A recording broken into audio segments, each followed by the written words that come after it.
ராமாயணத்துல ஒரு முக்கியமான கதாபாத்திரம் தான் ஹனுமன். அதே மாதிரிதான் மகாபாரதத்திலையும் ஒரு முக்கியமான இடத்துல ஹனுமன் இருந்திருப்பாரு.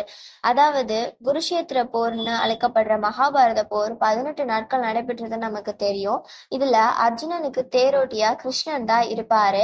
அர்ஜுனனை கிருஷ்ணர் 18 நாட்கள் போர் முடிந்த பிறகு தேரில் இருந்து இறங்க சொல்றாரு. அவர் இறங்குனோட தான் தெரியுது ஹனுமனும் அந்த தேர்ல இருந்திருக்காரு அப்படின்னு சொல்லிட்டு. ஏன் ஹனுமன் அந்த தேர்ல இருந்தாரு அப்படின்ற காரணத்தையும் கிருஷ்ணர் சொல்றாரு. அதாவது அர்ஜுனன் தேரிலிருந்து இறங்கிய உடனேயே அந்த தேர் வெடித்து சிதறுது.